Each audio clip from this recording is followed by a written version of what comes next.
أعوذ بالله من الشيطان الرجيم. بسم الله الرحمن الرحيم. الحمد لله رب العالمين،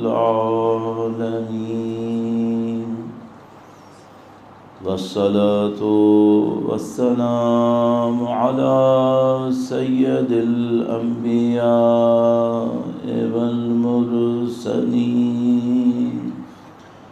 حبيب إله العالمين أبي القاسم محمد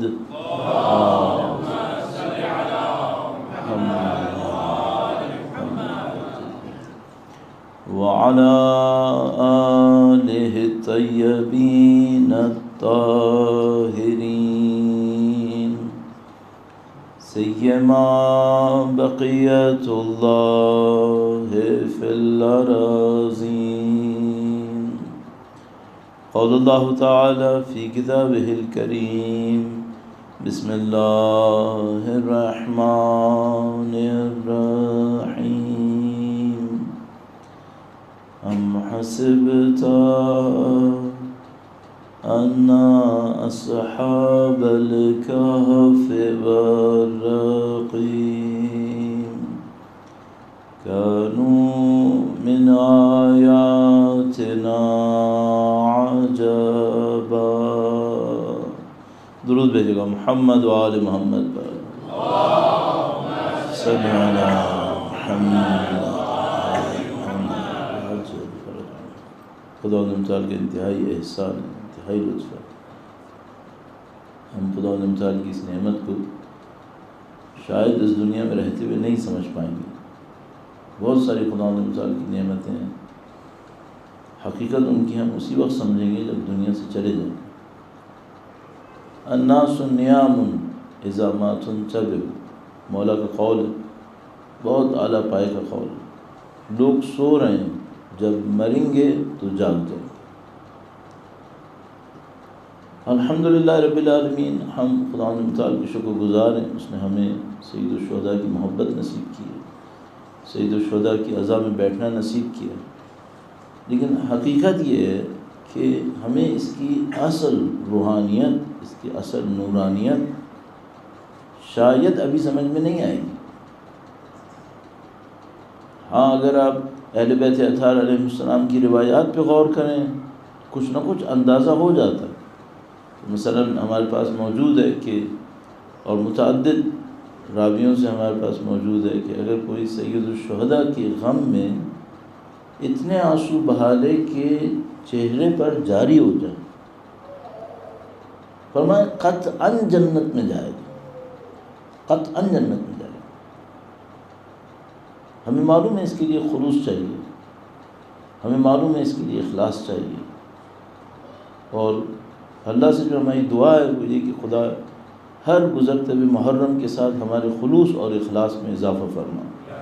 انشاءاللہ ان کے وارث کی خدمت کی سعادت نصیب فرمائے، اور انشاءاللہ اس راہ میں ہماری موت قرار فرمائے انشاءاللہ. درود بھیجیں محمد و آل محمد پر.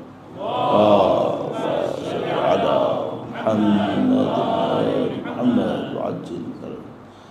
یہ جو انسان کسی چیز کو جانتا ہے اور اس کے باوجود عمل نہیں کرتا، یہ صرف مسلمان کا مسئلہ نہیں ہے، غیر مسلمان کے اندر بھی آتا ہے.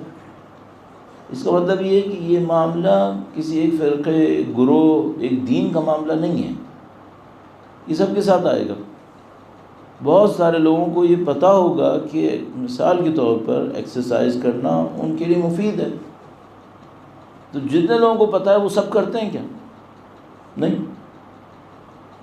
یہ انسانوں کے اندر یہ کون سی مشکل ہے کہ بہت ساری چیزیں پتہ ہوتی ہیں لیکن عمل نہیں کر پاتے. اس کے اوپر بہت زیادہ تحلیل ہوتی ہے، انالیسس ہوتا ہے. اور ہمارے لیے کیوں اہم ہے؟ ہمارے لیے اس لیے اہم ہے کہ دین صرف لفظ کے اوپر نہیں ہے. ایک تو یہ کہ آپ قرآن کریم ہر روز پڑھیں. ایک دفعہ ہم لوگ صرف دیکھ رہے ہوتے ہیں، دہرا رہے ہوتے ہیں. قرآن کریم سامنے رکھا ہے، عربی ہم پڑھ رہے ہیں، دہرا رہے ہیں، مطلب نہیں سمجھ میں آتا. نہیں، پڑھیں اور سمجھیں. دعاؤں کے ساتھ بھی ایسے ہی کریں. دعائیں میں معمولاً عرض کرتا ہوں، ہم لوگ دعائے کمیل مختلف دعائیں پڑھتے ہیں، مانگتے نہیں ہیں خدا سے. یعنی پڑھ رہے ہوتے ہیں لیکن وہ جو ایک طلب ہوتی ہے خدا سے، خدا یہ دعا مجھے چاہیے، وہ ہمارے اندر نہیں ہوتی. آپ کبھی آپ کے یہاں الحمدللہ بہتر ہے، لیکن اگر آپ کبھی دیکھیں مسجدوں کے اندر جو تعقیبات وغیرہ پڑھے جا رہے ہوتے ہیں، ایک کوئی پڑھ رہا ہوتا ہے، باقی لوگ سن رہے ہوتے ہیں. اپنے آپ سے پوچھے کہ ان میں سے کون یہ مانگ رہا ہے؟ خدا سے مانگا تھا یہ؟ یعنی مثلاً اگر میرے سامنے کوئی بچہ آئے اور وہ ایک پیپر لائے اور اس پیپر کو ادھر ادھر دیکھتے ہوئے مجھ سے کچھ پڑھے اور مجھ سے کیا اس پر آپ عمل کریں، تو میرا حق ہے کہ میں اس سے کہوں کہ بھائی تم نے کچھ مانگا ہے کیا؟ ایک پیپر نکالا ہے، اس پہ ایک عبارت پڑھی ہے، شاید میری طرف دیکھا بھی نہیں ہے، میں کیا کروں اس کے اوپر؟ تو جو ایک معاملہ ہمارے درمیان رہ جاتا ہے وہ یہ کہ یہ عمل کی روح کہاں سے آتی ہے انسانوں کے اندر. اور کل میں نے آپ کی خدمت میں عرض کیا، مثلا ہم اپنے اندر دیکھتے ہیں کہ بھئی بہت ساری چیزیں ہم جانتے ہیں، مثلا اگر دین میں سے ہمیں 70 باتیں پتہ ہیں، شاید 30 پہ عمل ہوگا، 40 پہ عمل نہیں ہوگا. یا کوئی اور بہتر ہوا تو 40 پہ عمل کرے گا، 30 پہ عمل نہیں کرے گا. تو میرا اپنا یہ خیال ہے کہ یہ بہت اہم ہے کہ ہمیں اور آپ کو یہ سمجھ میں آئے کہ بھئی یہ عمل ہوتا کیسے ہے. تو میں ایک پوائنٹ آپ کی خدمت میں عرض کر رہا تھا کل، اس کو تھوڑا سا اور اشارہ کروں گا. درود بھیجے گا محمد و آل محمد پر. صلی علی محمد آل محمد وعجل فرج. سب سے اہم کام جو مجھے سمجھ میں آتا ہے، ایک بار پھر درود بھیجے گا محمد و آل محمد پر.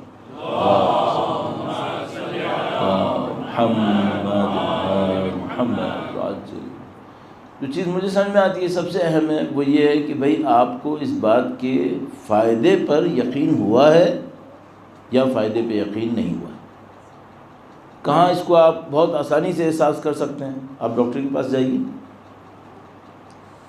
ڈاکٹر آپ کو ایک دوائی دے اور کیا بھئی یہ دوائی آپ نے اتنے بجے کھانی ہے، یہ چیزیں آپ نے نہیں کھانی ہیں. ان میں کوئی چیز ایسی ہو جو آپ کو بہت پسند ہے. اچھا، اب اگر آپ اس کے اوپر عمل کر پا رہے ہیں تو اس کا مطلب کیا ہے؟ اس کا مطلب یہ کم از کم آپ کو اتنا اطمینان ہے کہ یہ ڈاکٹر صحیح ڈاکٹر ہے، یہ جو بات کہہ رہا ہے اس میں میرا فائدہ ہے. لیکن اگر آپ یہ دیکھیں کہ آپ گئے، آپ دوائی لے آئے ہیں لیکن آپ دوائی استعمال نہیں کر رہے، میڈیسن نہیں لے رہے، جو اس نے کہا تھا کہ بھئی یہ کھاؤ اور یہ نہیں کھاؤ وہ آپ نہیں کر رہے، اس کا مطلب کیا ہے؟ اس کا مطلب یہ آپ کو اس بندے کی قابلیت کے اوپر ڈاؤٹ ہے. اگر یقین ہوتا کہ یہ کام صحیح کر رہا ہے، میرا فائدہ اس کے اندر، قطعاً کر لیتے. تو اب میں یہاں سے ایک قانون نکالتا ہوں. سب سے پہلے اپنے آپ سے ایک بات پوچھیے گا، آپ کو دین پہ یقین ہے؟ بچپن سے مجھے یاد ہے، میں ایک جگہ ٹیوشن پڑھنے جاتا تھا، وہاں ایک ٹیچر مجھے مثال دیتے تھے. اچھا، وہ بندہ خدا شاید کوئی بہت بڑا مسلمان نہیں تھا، شاید میرے خیال میں مسلمان تھا بھی نہیں شاید، لیکن وہ ایک مثال دیتے تھے، وہ ہمیں سمجھ لو ڈیڈ لاک میں لانے کے لیے کہ دیکھو میں تو مسلمان نہیں ہوں، تم بھی نہیں ہو. وہ مثال میں کبھی کبھی آپ کی خدمت میں عرض کرتا ہوں، لوگوں کی خدمت میں، وہ میں دوبارہ یہاں پہ دہراتا ہوں، اور ذرا اس کو دیکھیے گا غور سے. درود بھیجے گا محمد و آل محمد پر. صلی علی محمد آل محمد وعجل فرج. بھائی فرض کر لیتے ہیں کہ اب مجھے یہاں کے فاصلوں کا بہت زیادہ اچھا اندازہ نہیں ہے، لیکن میں ایسے ہی یوں سوچ رہا ہوں. مثلا فرض کر لیجئے کہ آپ نے یہاں سے جانا ہے نیروبی. 2 آپشنز ہیں آپ کے پاس، 2 راستے ہیں. ایک راستہ تو یہ کہ جہاز پکڑیں، جہاز میں بیٹھیں. کتنی دیر کا راستہ ہوگا نیروبی کا بھائی؟ 1.5 گھنٹے ہیں. چلو 1.5 گھنٹے، 1 گھنٹہ، 2 گھنٹہ، جتنا بھی. آپ جہاز میں بیٹھے، چلیے میں آپ کو فرسٹ کلاس میں بٹھا دیتا ہوں. فرسٹ کلاس میں بیٹھ جائیں، وہاں نیروبی میں اتر جائیں، یہ ایک راستہ ہے۔ دوسرا راستہ یہ ہے کہ بائی روڈ جائیں۔ کتنی دیر لگے گی؟ تقریباً 24 گھنٹے لگ سکتے ہیں۔ اب مجھے نہیں معلوم روڈ یہاں پہ کیسی ہے، لیکن فرض کریں روڈ بھی بہت خراب ہے، گاڑی بھی خراب ہے۔ ابھی کل پرسوں کوئی بتا رہا تھا کہ مولانا ہمارے والد 50 سال پہلے بجمبورہ سے کچھ فاصلے پہ رہتے تھے، پتہ نہیں 80 کلومیٹر، وہاں سے یہاں آتے تھے لینے کے لیے، پھر لے کے وہاں جاتے تھے، وہ گاڑیوں کو دھکیلتے ہوئے اور پتہ نہیں سروں کے اوپر لاد کر۔ تو مثلا ایک راستہ یہ جہاز میں بیٹھیں، نیروبی اتریں، دوسرا راستہ یہ بس پکڑیں، روڈ ٹوٹی بھی ہے، بس بھی خراب ہے، 24 گھنٹے ٹائم لگے گا، کھانا پینا کوئی نہیں ہے بیچ میں، 24 گھنٹے فاسٹنگ ہے، نیروبی پہنچ جائیں۔ کس سے جانا ہے؟ جہاز سے جانا ہے یا بس سے جانا ہے؟ سب نے جہاز سے جانا ہے۔ اب ایکویشن چینج کرتے ہیں تھوڑی سی۔ اگر جہاز سے گئے تو 2 سال نیروبی میں روڈ پہ سونا ہے، 2 سال رکنا ہے نیروبی میں، روڈ پہ سڑک پہ سونا پڑے گا۔ اور اگر بس سے گئے تو 5 سال تک نیروبی میں پیلس میں ٹھہرائیں گے۔ جہاز سے گئے پہنچ تو جاؤ گے 1.5 گھنٹے میں، فرسٹ کلاس کے مزے بھی لوگے، لیکن وہاں پہنچ کر 2 سال تک سڑک پہ رہنا پڑے گا، سڑک کے کنارے رہنا ہے۔ اور اگر بائی روڈ گئے، گاڑی میں گئے جو خراب ہے، روڈ بھی خراب ہے، کھانا بھی نہیں ملے گا، لیکن 5 سال تک پیلس میں ٹھہرائیں گے وہاں پہ۔ صحیح ہے؟ اب کس میں جانا ہے؟ تو میرے ٹیچر مجھ سے کہتے تھے کہ اگر تم لوگوں کو یہ یقین ہے کہ یہ یہاں پہ زندگی 60 سال ہے اور آگے جنت لاکھوں سال ہے، تو تم لوگ گناہ کیوں کرتے ہو؟ کیوں گناہ کرتے ہو؟ کوئی ہے جو کہے میں 1.5 گھنٹے کا مزہ لوں گا، 2 گھنٹے، 2 دن، 2 مہینے، 2 سال میں خوار ہوں گا سڑک کے اوپر؟ ہر آدمی کہے گا نہیں میں تو بس میں جاؤں گا بھائی، 5 سال مزے تو لوں گا۔ تو اگر ہمیں واقعاً یقین ہے آخرت کے اوپر، جنت کے اوپر، اللہ کے وعدوں پر، تو کوئی آگ اپنے سر میں کیوں لگوا رہا ہے؟ کوئی حرام کا کیوں کھا رہا ہے؟ کوئی اللہ کی بندگی کو کیوں چھوڑ رہا ہے؟ تو یہاں مشکل کیا نظر آ رہی ہے؟ مشکل بہت سادہ ایک نظر آ رہی ہے، یقین کی کمی ہے، یقین کی کمی۔ میں ایک اور مثال عرض کرتا ہوں، درود بھیجے گا محمد و آل محمد پر۔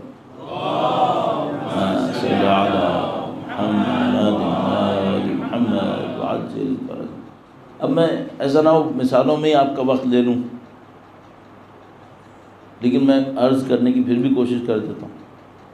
فرض کرو، بہت پہلے میرے ذہن میں یہ بات آئی تھی، فرض کرو دنیا میں نظام یہ ہوتا کہ جو شخص جھوٹ بولے گا اس کے سر میں آگ لگ جائے گی۔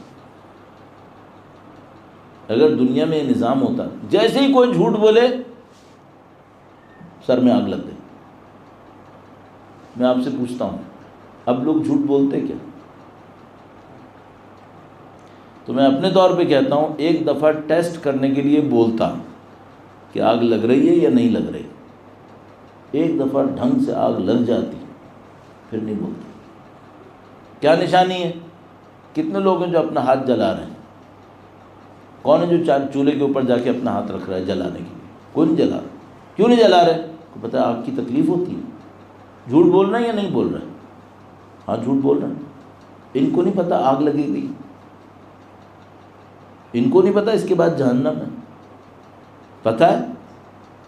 اگر یقین ہوتا تو کرتے۔ پتہ نہیں کتنی مثالیں ہیں، بار بار ہمارے سامنے ایک لفظ لے کر آ رہی ہیں، وہ کیا ہے؟ یقین کی کمی۔ یقین مانو آپ اس بات کو، اصل مسئلہ جو ہمارا عمل نہ عمل کا ہے، عمل بے عملی، وہ یقین کا مسئلہ ہے۔ ایک مثال اور دے دیتا ہوں، درود بھیجے گا محمد و آل محمد پر،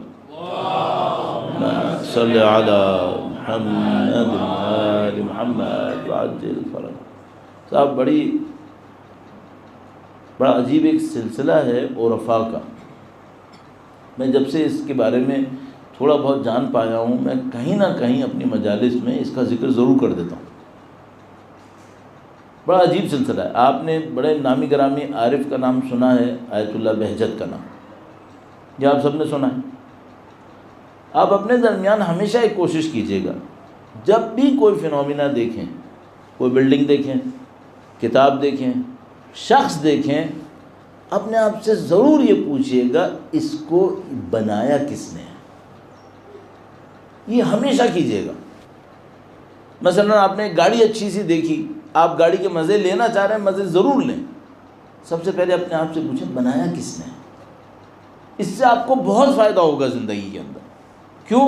آپ سورس تک پہنچ جائیں گے، سورس تک پہنچیں گے۔ اور اگر یہ کام آپ نے بہت بڑھا دیا تو یقین فرمائیں آپ سیدھے خدا تک پہنچ جائیں گے، سیدھے خدا تک پہنچیں گے۔ تو مثلا آپ نے سنا ہے کہ بھائی فلاں گاڑی بہت اچھی ہے، تو چلو پوچھو کس نے بنائی ہے، بنانے والے کون تھے؟ آپ اور ہم سب کانٹیننٹ سے ہیں، سب کانٹیننٹ میں ایک بلڈنگ ہے جو دنیا بھر کے اندر مشہور ہے، اس کو ہم تاج محل کہتے ہیں۔ یہ جو ہمارے بچے ویسٹ کی انٹیلیجنس کے سامنے بیچارے رول ہو گئے ہیں اور یہ سمجھتے ہیں ویسٹ میں سب کچھ ہے، میں ان بچوں سے یہ سوال کرتا ہوں کہ جس وقت ہم تاج محل بنا رہے تھے اس وقت ان کے پاس سب سے بڑی بلڈنگ کون سی تھی؟ پھر سمجھ لو ہم جاہل تھے؟ ہم جاہل نہیں تھے، یہ جاہل آئے، انہوں نے ہمیں جا کے جاہل بنایا ہے۔ ورنہ ایک بات سوچو بھئی، یہ جو تاج محل بنا تھا یہ ایک آدمی سنگل ہینڈڈ بنا سکتا ہے کیا؟ نہیں بنا سکتا، اس کے لیے تو پوری چین چاہیے، تمہیں ماسٹر آرکیٹیکٹ چاہیے، انجینئر چاہیے، لیبر چاہیے، اسکلڈ لیبر چاہیے، ورنہ تاج محل بن ہی نہیں سکتا تھا۔ اچھا، جس انسٹیٹیوشن میں وہ پڑھ رہے تھے وہ کہاں ہے؟ وہ یونیورسٹی کہاں ہے اس وقت؟ غائب۔ سینکڑوں سال پہلے دہلی سے پشاور تک روڈ بنی، ہزاروں کلومیٹر چلا دی اس روڈ نے، آج تک وہ روڈ موجود ہے۔ جنہوں نے بنائی وہ کس انسٹیٹیوٹ میں پڑھتے تھے؟ کہاں ہے وہ؟ تم نے اور میں نے بچپن سے کیا سنا ہے؟ کیمبرج ہے، آکسفورڈ ہے، تو تمہاری یونیورسٹیز کہاں گئیں؟ یہ انگریز کھا گئے۔ یہ جب آئے تو انہوں نے ہمیں غلام بنانے کے لیے جو بہت بڑا کام ہمارے ساتھ کیا، بہت بڑا ظلم کیا، وہ یہ کہ ہمارے تعلیمی ادارے ختم کر دیے، زیرو کر دیے، لینگویج چینج کی، پڑھی لکھی زبان بنا دی انگریزی۔ اب جب ہم ڈسکنیکٹ ہوئے عربی فارسی سے تو ہمارے پاس کچھ بچا ہی نہیں، کیونکہ ہماری ساری انہیریٹنس جو تھی وہ اس لینگویج میں تھی۔ جا کے دیکھ لو، جتنے پرانے مانیومنٹ ہیں سب میں فارسی لکھی ہوئی ہے، یہ سارے کام فارسی میں ہو رہے تھے۔ تو عزیزان محترم، بہت بڑا کام، بہت بڑا کام، یقین کیسے آئے گا؟ میں آپ سے خدمت میں عرض کر رہا تھا، ہمیشہ یہ پوچھو یہ بنایا کس نے؟ آپ سے میں نے کہا عارف کا نام آپ نے سنا ہے، آیت اللہ بہجت، کیا مقام تھا ان کا؟ ہمارے یہاں 17-18 سال کا بچہ ابھی یہ طے کر رہا ہوتا ہے کہ اس نے فجر پوری پڑھنی ہے یا نہیں پڑھنی ہے، تو اگر وہ ظہر اثر مغرب عشاء بھی پڑھ لے تو ماں باپ کہتے ہیں چلو ٹھیک ہے اتنی تو پڑھ رہا ہے۔ آیت اللہ بہجت کے بارے میں مشہور تھا کہ 18 سال کی عمر میں امام حسین سے 20 تحفے لے چکے تھے، یہ اسٹیٹس تھا ان کا۔ 18 سال کی عمر میں اتنا بڑا مقام لے چکے تھے، اور عمر کتنی کی ہے؟ 90 سال کے قریب۔ باقی 70 سال کیا کیا اللہ جانتا ہے، کس مقام پہ فائز تھے۔ ان کے کوئی استاد ہوں گے؟ ہاں بالکل تھے۔ ان استادوں کا کیا مقام تھا؟ ان استادوں کے بھی استاد ہوں گے؟ ہاں بالکل تھے۔ ان کا کیا مقام تھا؟ یہ سب لوگ کیسے پہنچ رہے تھے؟ یہ سب لوگ اتنے شدید، ہماری زبان میں شدید عبادتوں میں ہوئے کیسے؟ یہ نہیں تھکتے تھے؟ ان میں سے کوئی ایسا نہیں ہے جو فجر سے پہلے نہ کھڑا ہوتا ہو، کوئی 2 گھنٹے پہلے، کوئی 1.5 گھنٹے پہلے، کم از کم 1.5-2 گھنٹے پہلے تو کھڑے ہوتے ہی تھے سب۔ بھائی یہ تو ہمارے ساتھ تو یہ مسئلہ ہے کہ ہمیں دیکھتے ہیں فجر قضا کب ہوگی، پڑھنے والا بھی ہے تو دیکھتا ہے قضا کب ہے، اس سے 15 منٹ پہلے اٹھ کے کم از کم چلو پڑھ تو لوں۔ وہ بھی وضو کرتے ہو کہ ایک آنکھ بند رکھتا ہے تاکہ غائب نہ ہو جائے نیند، دوبارہ میں سو سکوں فوراً۔ ان کو یہ یقین کیسے آتا ہے؟ اب مجھے اس کے اوپر بات کرنی ہے آپ سے تاکہ ایک اثر ہمیں ملے، ہمارا دین پہ یقین بڑھ جائے، دین پہ یقین بڑھ جائے۔ درود بھیجیں محمد و آل محمد، صلی علی محمد آل محمد وعجل فرج۔ البتہ یہ جو میں نے آپ سے کہا اس کا مطلب یہ نہیں کہ آپ کے اندر یقین نہیں ہے، نہیں، آپ کے اندر یقین ہے۔ کیا نشانی؟ اگر یقین نہیں ہوتا تو 1400 سال کے بعد یہاں کیا لینے آئے ہو؟ یہاں کیوں آئے ہو؟ عزا کر کیوں رہے ہیں؟ اگر یقین نہیں ہوتا تو اپنی زندگی کے آرام چھوڑ کر، یہ کام چھوڑ کر، وہ کام چھوڑ کر سب لوگ عزا میں جمع ہوتے ہیں۔ کیوں جمع ہوتے ہیں؟ روتے کیوں ہیں؟ اگر یقین ہے، کچھ جگہ پہ ہے، کچھ جگہ پہ کم ہے۔ ابھی آج ہی میرے خیال میں ایک کلپ دیکھ رہا تھا، کسی نے پتہ نہیں شاید ایران میں بنائی کہاں پر، تو وہ اس کلپ میں اس طرح دکھاتے ہیں کہ وہ جس سے بھی انٹرویو وغیرہ لے رہے ہیں روڈ پہ چلتے چلتے بالکل، تو کسی کو انہوں نے کہا یہ آپ انویلپ کھولیں، اس نے انویلپ کھولا تو کہا کہ اس میں ایک چیک لکھا ہوا ہے، چیک رکھا ہوا ہے، سائنڈ، تیار، آپ کو جو اماؤنٹ اچھی لگے وہ لکھ لو، جو اماؤنٹ اچھی لگے وہ لکھ لو جس سے آپ کی زندگی میں خوشیاں آ جائیں۔ اب وہ ایک آدمی کہہ رہا ہے کہ میں تو 50 ملین لکھوں گا، ایک کہتا ہے کہ میں 1 بلین کیوں نہ لکھوں، میں اتنا لکھوں گا۔ وہ کہتے ہیں ہاں ٹھیک ہے جو لکھنا ہے لکھو، تو وہ کہتے ہیں لکھ لیا؟ ہاں لکھ لیا۔ کہنے کہ اب انویلپ دوبارہ کھولو، دوبارہ کھولا، اس کے اندر ایک پیپر رکھا تھا، کہا اس کو پڑھو، اس پہ بھی سائن کرو۔ چیک پہ تو تم نے سائن نہیں کرنا، وہ تو پہلے سے سائن ہوا ہوا ہے، اب یہ پیپر پڑھو، اس پہ سائن کرو، پھر چیک لے لو۔ تو ٹھیک ہے، پیپر کھولا، پیپر پہ لکھا تھا آج سے میں اعلان کر رہا ہوں نعوذ باللہ کہ میں امام حسین سے اپنے سارے تعلق توڑ لوں، جو میں نے عزا کی مجھے اجر نہیں چاہیے، جو میں نے ماتم کیے مجھے اجر نہیں چاہیے، اور اس کے بدلے میں یہ رقم لینے کو تیار ہوں۔ اللہ، روڈ پہ چلتے جس کسی کو انہوں نے وہ دوسرا پیپر پڑھایا اور اس نے پڑھا، رویا اور اس نے کہا یہ میں نہیں کر سکتا، پیسہ کتنا بھی دے دو یہ نہیں کر سکتا۔ ہم کمیٹڈ ہیں، یہ ہمارا یقین ہے۔ تو لطف خدا ہے کہ اس نے ہمارے اندر سید الشہداء جیسی نورانیت پہ یقین قرار دے دی۔ الحمدللہ رب العالمین، ہم سب اس سے بہرے مند ہیں، اللہ کی اس نعمت کو ہم اپنے اندر احساس کر رہے ہیں۔ اس کا شکر بجا لانے کے لیے درود بھیجیں محمد و آل محمد پر۔ محمد آل محمد وعجل الحمدللہ، یہ خدا نے ایمان ہمیں دیا۔ اب ہمارے پاس جو کام رہ گیا وہ کیا رہ گیا ہے؟ وہ یہ کہ بھئی ہمیں سید الشہداء کے راستے پر اور مضبوطی سے آگے بڑھنا، اس یقین کو اپنے اندر لے کر آنا۔ اچھا، اب بالکل سکون سے میں اپنے آپ سے ایک سوال کرتا ہوں، یہ یقین آتا کیسے ہے؟ اچھا، اس سے ہمیں کیا فائدہ ہوگا؟ اس سے میں آپ کی خدمت میں وہ راستہ بتانے کی کوشش کروں گا جس سے اگر آپ بھی کسی جگہ پہ اپنا یقین بڑھانا چاہیں، میں بھی بڑھانا چاہوں، تو یہ ہمارے لیے ممکن ہو جائے۔ یقین کیسے آتا ہے؟ صحیح، اب یقین کی ایک بہت بڑی مثال قرآن کریم نے دی ہے، اس سے بڑھ کر کوئی مثال یقین کی نہیں ہے دنیا کے اندر جو قرآن کریم نے دی ہے۔ مثال آپ کو پتہ ہے، میں اشارہ صرف کروں گا، درود بھیجے گا محمد و آل محمد پر۔ صلی علی محمد آل محمد وعجل فرج۔ قرآن کریم میں ظاہر ہے بہت گہرائی ہے، ایک ایک واقعے کے پیچھے ہزاروں باتیں ہیں، ہزاروں پوائنٹس ہیں۔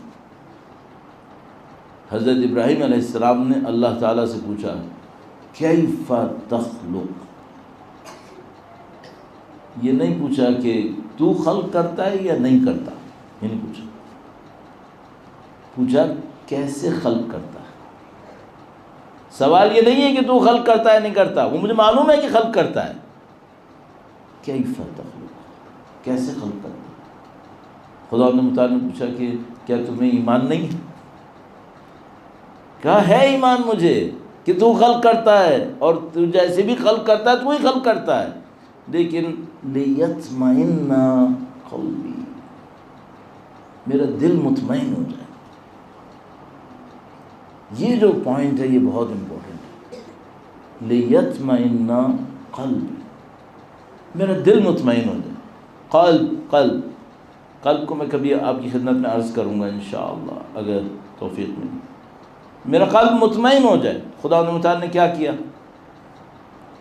خدا متعال نے یہ نہیں کہا کہ تم دیکھو میں کسی کو خلق کرتا ہوں، یہ اس سے پہلے والے واقعے میں ہے، جہاں قرآن کریم میں یہ واقعہ ہے اس سے پہلے والے واقعے کے اندر کوئی گزر رہا تھا، اس نے کہا خدایا اس گری ہوئی آبادی کو تو کیسے زندہ کرے گا؟ خدا نے کہا میں تم کو مار دیتا ہوں۔ مار دیا، 100 سال کے لیے مار دیا، 100 سال بعد زندہ کیا، اور پوچھا کتنا عرصے مرے رہے؟ کہا شاید ایک شب، ایک رات، 2 رات، کہا 100 سال مرے رہے۔ گدھے کو دیکھو جو تمہارے ساتھ تھا، میں ابھی اس کو زندہ کروں گا، اس کو ہڈیاں جوڑوں گا، ان ہڈیوں پہ کھال چڑھاؤں گا، گوشت چڑھاؤں گا۔ اب تم ایک عجیب منظر دیکھو، جو کھانا تمہارے ساتھ تھا یہ 100 سال بعد بھی خراب نہیں ہوا ہے، لم یتسنہ، یہ کھانا خراب نہیں ہوا ہے۔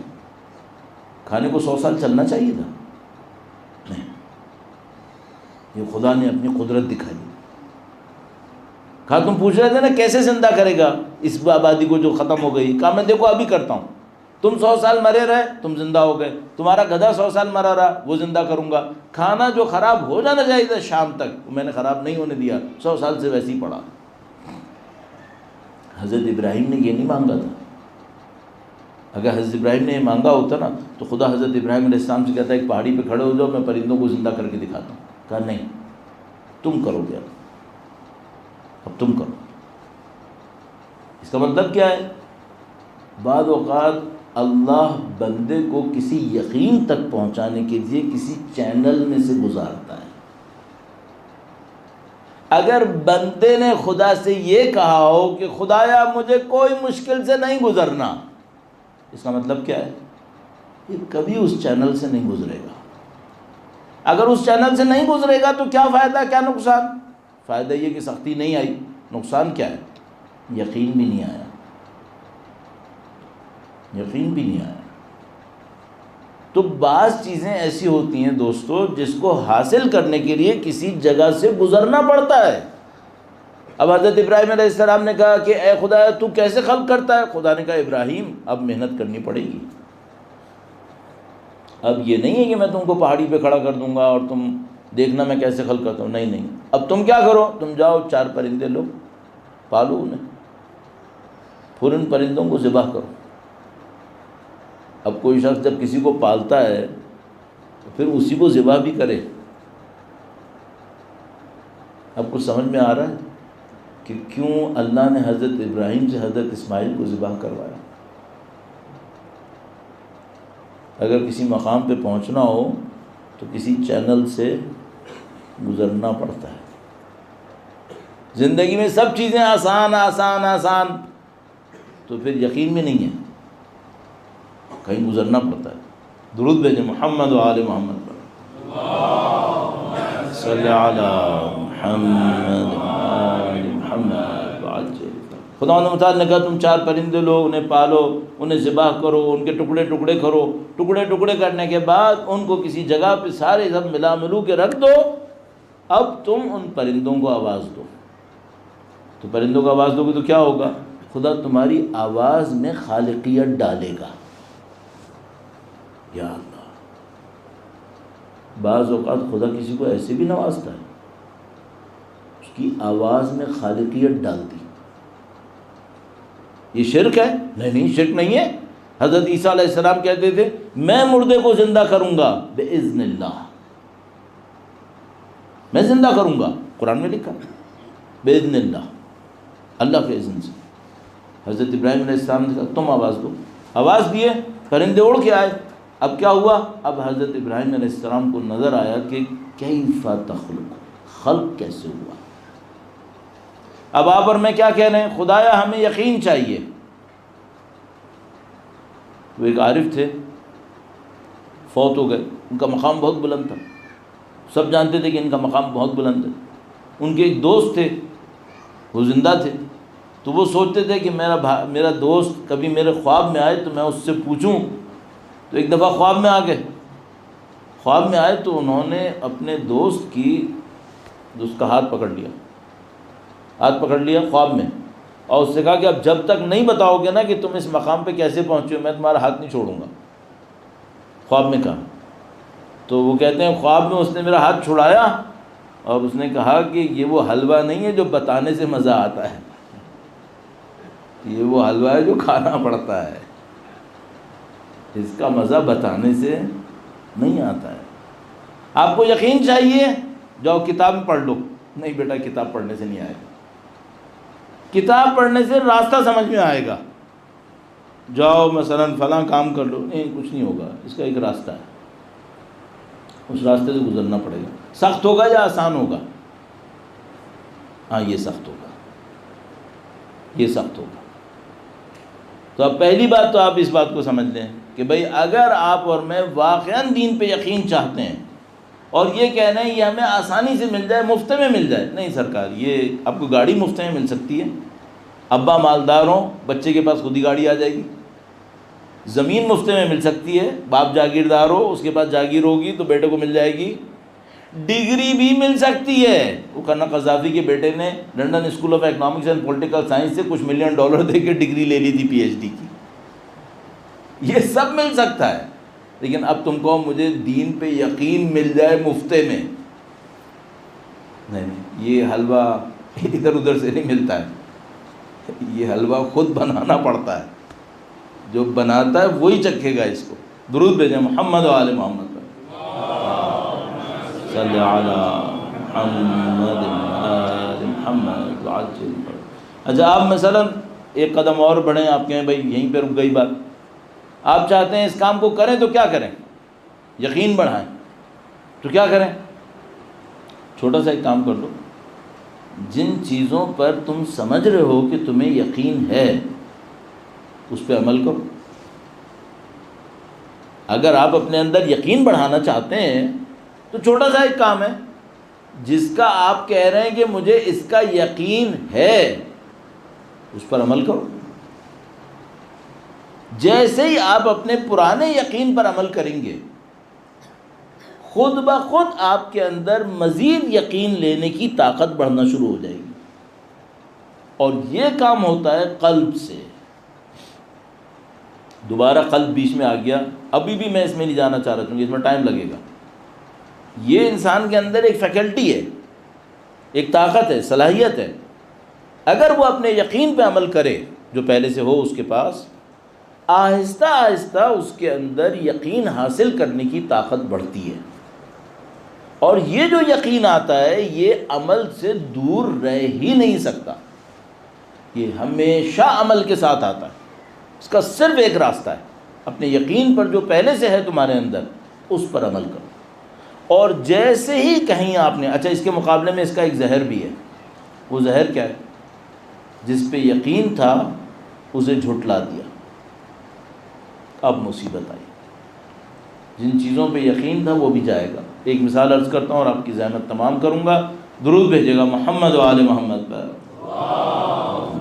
صلی علی محمد آل محمد۔ چھوٹی سی ایک بات ہے، نماز پڑھنی چاہیے نہیں پڑھنی چاہیے؟ پڑھنی چاہیے۔ اول وقت پڑھنی چاہیے یا تھوڑی دیر سے پڑھنی چاہیے؟ اول وقت پڑھنی چاہیے۔ حضرت اللہ بہجت ایک جملہ کہتے تھے، بڑا عجیب جملہ۔ میں ایک دفعہ افریقہ کے ایک ملک میں گیا، وہاں کی جماعت کو پسند نہیں آئے گا اگر میں نے نام لے دیا۔ میں ایک ملک میں گیا تو وہاں میں چونکہ یہ طلاق اور شادی بیاہ کا معاملہ بہت خراب ہوا ہے نا ہماری کمیونٹی کے اندر، طلاقیں بہت ہونے لگی ہیں، تو میں وہاں پہ گیا، میں نے وہاں پہ پوچھا کسی سے کہ بھائی یہاں پہ طلاق اور اس کا معاملہ کیا ہے؟ کہنے کا مولانا یہاں طلاق ولاق نہیں ہے، کچھ نہیں ہے۔ میں کہا بھائی واہ بھائی بہت اچھی کمیونٹی ہے تمہاری، ہماری تو پوری کمیونٹی میں طلاقیں بھری پڑ رہی ہیں، جہاں جا رہے ہیں مصیبت ہے۔ کہنے کا نہیں یہاں کوئی طلاق نہیں ہوتی، یہاں شادی نہیں ہوتی، شادی ہوگی تو طلاق ہوگی، شادی نہیں ہو رہی۔ ارے بھائی یہ کیا مصیبت ہے؟ بہت سارے انسانوں کی زندگی میں ایک مشکل آ جاتی ہے، سب کام صحیح چل رہا ہے، جو چاہ رہے ہیں وہ نہیں ہو رہا، بہت ہوتا ہے، پوری طاقت لگا لی، جان مار لی، ادھر سے ادھر سے سفارش پیسہ سب استعمال کر لیا، پھر بھی نہیں ہو کے دے رہا۔ ایک بندہ آیا آیت اللہ بہجت کے پاس، اس نے کہا آغا صاحب میں جوان ہوں، شادی کرنا چاہتا ہوں، شادی نہیں کر پا رہا، کیا کروں میری شادی ہو جائے؟ کہنے لگے اول وقت نماز پڑھو، اول وقت نماز پڑھو۔ اس نے کہا آغا صاحب اس سے میری شادی کا کیا تعلق ہے؟ عجیب بات کہی انہوں نے، عجیب بات کہی، کہا اگر تم اللہ کی بندگی اول وقت کرو گے تمہارے سارے کاموں کو خدا اول وقت کروا دے گا، تمہارے کاموں کو خدا اول وقت کروائے گا، تمہارے کاموں کی ذمہ داری خدا اٹھائے گا، کیوں؟ تم نے خدا کی بندگی کی ذمہ داری اٹھا لی۔ صحیح ہے؟ اچھا اب کیا ہم کیا ریکمینڈ کریں بھائی؟ ایک تو ہم کون ہوتے ہیں ریکمینڈ کرنے والے، لیکن ہم جو اپنی طرف سے مشورہ دیں گے وہ یہ کہ بھائی آپ اپنی زندگی میں اگر چاہتے ہیں آپ کا یقین بڑھتا رہے، اور دوسرا فائدہ آپ کی زندگی میں جو کام رکے ہوئے ہیں وہ تھوڑا آسان ہو جائیں، ٹھیک ہے، تو آپ صرف ایک کام شروع کر لیں، اور یہ جو میں ایک کام کہہ رہا ہوں چھوٹا نہیں ہے، یہ بہت بڑا کام ہے۔ وہ کیا ہے؟ اول وقت نماز پڑھو، بس۔ اگر کسی بندے کو سعادتیں چاہیے ہوں، آسانی اپنی زندگی کے اندر، اس کو پکڑ لیں۔ کتنے لوگوں نے اس کے تجربے کیے ہیں؟ کروڑوں نے، لاکھوں کا معاملہ نہیں، کروڑوں کا معاملہ ہے، کر چکے تجربے، زندگیوں میں دیکھ چکے، آج کی بات نہیں ہے، سینکڑوں سال سے یہی ہو رہا ہے، یہ سب تجربے ہو چکے۔ تو آپ مزید اپنا وقت ضائع نہ کریں، آپ بوڑھے ہیں جوان ہیں جیسے بھی ہیں، اول وقت کے اوپر جائیں، اور آپ پھر اپنی زندگی کے اندر، میں کاموں کو تو بعد میں کہہ رہا ہوں، یقین کو پہلے کہہ رہا ہوں، آپ کا یقین بڑھنا شروع ہو جائے گا۔ کام جو نپٹیں گے وہ دوسری نعمت ہے، یقین بڑی نعمت ہے، یقین بڑی نعمت ہے۔ درود بھیجے گا محمد و آل محمد، صلی علی محمد محمد وعجل۔ اول وقت کا مطلب کیا ہوتا ہے؟ فقہاء نے اپنی کتابوں میں لکھا ہوا ہے، توضیح المسائل کے اندر بھی لکھا ہوا ہے، آپ نے پتہ نہیں کتنی دفعہ واٹس ایپ وغیرہ پہ بھی دیکھا ہوگا۔ مثلا فجر کی نماز کا ایک ٹائم ہوگا، اس کے 20 منٹ 25 منٹ کے اندر اندر اول وقت ہوتا ہے۔ مثلا ظہر عصر کا ایک ٹائم ہے، فرض کر لیجئے یہاں پہ ظہر میرے خیال میں 12:24 تھا، آج کتنا تھا، سمجھ لو 1 گھنٹے کے اندر اندر اول وقت ہے تقریباً۔ اسی طرح مغرب کے بعد کوئی 40-50 منٹ ہے جو اول وقت ہے، آپ اپنی زندگی میں سنبھال لو۔ اچھا آپ ضروری ہے کہ عصر کو عصر کے وقت میں پڑھنا، عشاء کو عشاء کے وقت میں نہیں، اگر آپ ظہر کے ساتھ بھی پڑھ لو گے وہ بھی اول وقت شمار ہوگا، روایات ہیں ہمارے پاس، تو اس کا ثواب ختم نہیں ہوگا آپ کا۔ جماعت کے لیے انتظار کر رہے ہیں تو بہتر ہے یا اول وقت پڑھیں؟ جماعت کا انتظار کرنا بہتر ہے، فقہاء کہتے ہیں جماعت کا انتظار کرنا بہتر ہے۔ اگر جماعت نہیں پڑھ رہے تو پھر اول وقت پڑھ لو، تاکہ انشاءاللہ آپ کی زندگی میں یقین بڑھنا شروع ہو جائے۔ اور بس میں اس سے زیادہ اصرار نہیں کروں گا آپ کی خدمت میں، کہ یہ سمجھ لیں اگر آپ نے اور میں نے اپنی زندگی میں جتنی جلدی اس کو شروع کر دیا تو زندگی کو صحیح راستے پہ چلانے کی چابی آپ نے گھما لی، صحیح چلتی رہے گی۔ اور خدا نہ کرے نعوذ باللہ تعالیٰ اگر اس میں گڑبڑ کی، پھر یہ سمجھ لو ایک پاؤں اٹھاؤ گے اور 2 پتھر سامنے آ گئے، یہ پھنسے گا۔ اچھا آپ کہیں گے نہیں مولانا ہم نے دیکھا ہے کچھ لوگ ہیں جو بالکل نماز نہیں پڑھتے ان کے کام بالکل صحیح ہوتے رہتے ہیں. ہاں یہ ممکن ہے، یہ بالکل پاسبل ہے. یہ کس کے ساتھ ہوتا ہے؟ یہ اس کے ساتھ ہوتا ہے جس سے خدا یہ کہتا ہے اب تیرا میرا کوئی کھاتا نہیں ہے، جو تیرا ہے وہ یہیں پہ کلیئر ہے. اس کے ساتھ یہ ہو جاتا ہے. پھر خدا اس سے کہتا ہے تجھے دنیا چاہیے تھی. قرآن کریم ارشاد فرماتا ہے بعض لوگ ہم سے کہتے ہیں ربنا آتنا فی الدنیا، معاملہ ختم. اے خدایا ہمیں بس دنیا میں دے. وہ بھی کیا دے؟ چھوڑ دے، بس دنیا میں دے، بھر بھر کے دیتا رہے، حلال حرام گندا سندا سب دے دے. خدا کہتا ہے میں ان کو دنیا میں بھر بھر کے دوں گا، پھر آخرت میں میرا ان کا کوئی حساب نہیں، پھر میں ان کو آخرت میں بتاؤں گا. یہ قرآن کریم نے لکھا ہے. تو آپ یہ کہیں گے بھائی میں نے دیکھا ایک آدمی نماز بھی نہیں پڑھتا، گناہ بہت کرتا، اس کے سارے کام صحیح ہوتے ہیں. ہاں بالکل پاسبل ہے، یہ قرآن کریم کے مطابق ہو سکتا ہے. کوئی دیندار ہو اسے کیا کرنا چاہیے؟ صحیح اول وقت پڑھے. دیکھو ایک آخری بات اور عرض کروں. ہم لوگ جو یہاں پہ آئے ہیں ہم چاہتے ہیں ہمارے اندر حسینی رنگ آ جائے، ہم ایک حسینی کلر اپنے اندر کریٹ کرنا چاہتے ہیں. جو جتنا اہل بیت کی تعلیمات پہ چلے گا اس کے اندر وہی کلر آنا شروع ہو جائے گا. اور یہ جو ہماری برزخ گزرنی ہے نا یہ اس کلر کی بیس پہ گزرنی ہے. اندر وہ کلر نہیں ہوا تو برزخ میں ان کے ساتھ نہیں ہوں گے. پھر برزخ اندر کے کلر پہ گزرنی ہے. کبھی موقع ملا تو آپ کی خدمت میں اس پہ عرض کروں گا. اللہ نے آپ کو اور ہمیں بہت اچھا موقع دیا، ہمارے دلوں میں محبت ڈال دی.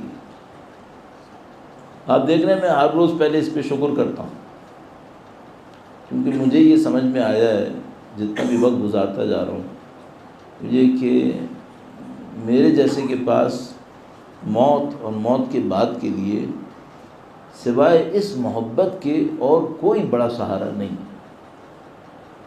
اعمال سہارا نہیں ہے، اعمال میں بہت نقص ہے. ہماری عبادتیں کیسی ہیں آپ کو پتہ ہی ہے، نمازیں کیسی ہیں آپ کو پتہ ہی ہے. ایک چیز سچی ہمارے پاس ہے وہ اہل بیت کی محبت ہے. یہ بڑی سچی پاکیزہ ہمیں محبت دے دی خدا نے. اس کے ہمیں احسان مند نہ ہوں تو پھر کیا ہو. یہ لطف خدا ہے. کیا نشانی ہے کہ یہ لطف نصیب ہوا یا نہیں ہوا؟ نہیں کہہ سکتے. یہ تو جب مریں گے تو صحیح پتہ چلے گا. لیکن ہاں اتنا ہم خدا سے کہہ سکتے ہیں خدایا جب ہم حسین پہ روئیں تو ہمارے دلوں کو دیکھ. ہم امام حسین کے لیے روئے یا نہیں روئے یا کسی اور کے لیے روئے، کون کس کے لیے روتا ہے؟ ماں باپ کو انسان بہت چاہتا ہے، ماں باپ مرتے ہیں تو روتا ہے. اولاد کو بہت چاہتا ہے انسان، کسی کی اولاد مر جائے تو اس پہ بہت روتا ہے. کب تک روئے گا؟ کب تک روئے گا؟ ایک وقت آتا ہے کہ اس کو آہستہ آہستہ آرام آنا شروع ہو جاتا ہے. امام حسین کی محبت ایسی محبت خدا نے ڈالی. پوری دنیا میں جہاں کہیں پہ جاتے ہیں بعض اوقات رلانے کے لیے بس چھوٹے چھوٹے اشارے کافی ہو جاتے ہیں. جب لائٹ بند ہوتی ہے تو میں کہتا ہوں بس یہ سوچ لو ایک زندان میں ایک بچی بیٹھی ہوئی.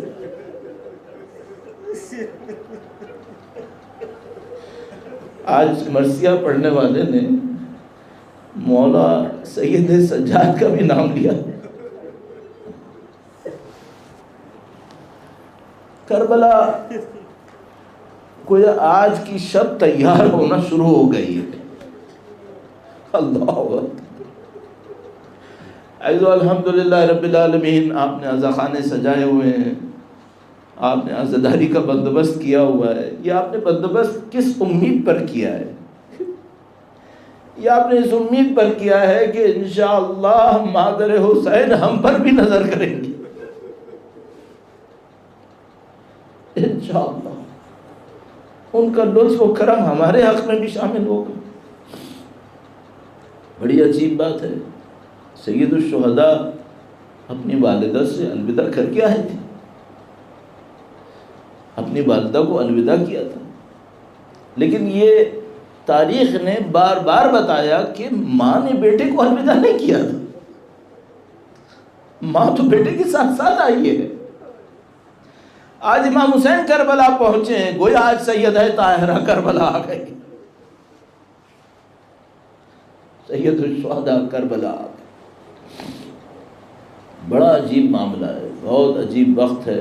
آپ کسی سے یہ کہیں کہ بھئی یہاں تمہاری موت ہونی ہے، تو وہ موت ہونے کی جگہ کو سن کر تڑپ اٹھے گا، دور جائے گا، نعوذ باللہ تعالی۔ یہ سید الشہداء کا عجیب معاملہ ہے، بچپن سے پتا تھا کہ میں کربلا میں شہید ہوں گا، اور علی اصغر کو لے کر آ گئے،